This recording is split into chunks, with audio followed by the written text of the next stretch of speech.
ফিলিস্তিনের অবরুদ্ধ গাজা ভূখণ্ডে এখনও হামলা চালিয়ে যাচ্ছে ইসরায়েল। বর্বর এই হামলার মধ্যেই মার্কিন প্রেসিডেন্ট ডোনাল্ড ট্রাম্পের সঙ্গে বৈঠক করতে যুক্তরাষ্ট্রে ছুটে গেছেন ইসরায়েলি প্রধানমন্ত্রী বেঞ্জামিন নেতানিয়াহু। এক প্রতিবেদনে এই তথ্য জানিয়েছে বার্তা সংস্থা আনাদোলু। বার্তা সংস্থাটি বলছে, মার্কিন প্রেসিডেন্ট ডোনাল্ড ট্রাম্প এবং মধ্যপ্রাচ্য বিষয়ক রাষ্ট্রদূত স্টিভ উইটকফের সাথে দেখা করার জন্য ইসরায়েলি প্রধানমন্ত্রী বেঞ্জামিন নেতানিয়াহু রোববার হাঙ্গেরি থেকে ছুটে গেছেন যুক্তরাষ্ট্রে।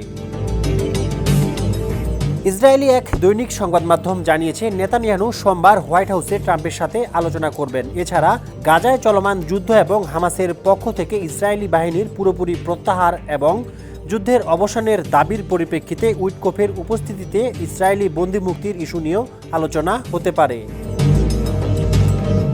সংবাদ মাধ্যমটি জানিয়েছে, নেতানিয়াহু এবং ট্রাম্প ইরানের পারমাণবিক কর্মসূচি এবং সিরিয়ার পরিস্থিতি নিয়েও আলোচনা করবেন।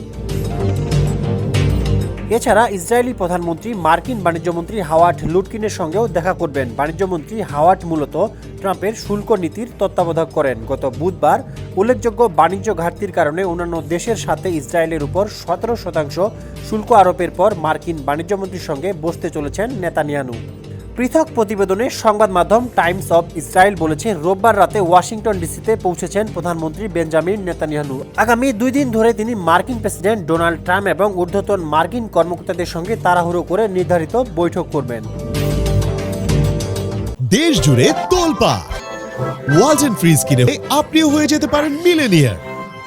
জানা যায়, বৈঠকগুলোতে মূলত গাজা উপত্যকায় চলমান যুদ্ধ এবং জিম্মিদের বিষয়ে আলোচনা করা হবে, যাদের মধ্যে 59 জন এখনও গাজায় বন্দী রয়েছেন। সেই সঙ্গে ট্রাম্পের নতুন শুল্ক নীতি নিয়েও আলোচনার কথা রয়েছে। এদিকে সফরের কথা ঘোষণা করার 24 ঘন্টারও কম সময়ের মধ্যে নেতানিয়াহু রোববার বুদাপেস্ট থেকে ওয়াশিংটনের উদ্দেশ্যে রওনা হন। ডেস্ক রিপোর্ট, সমকাল।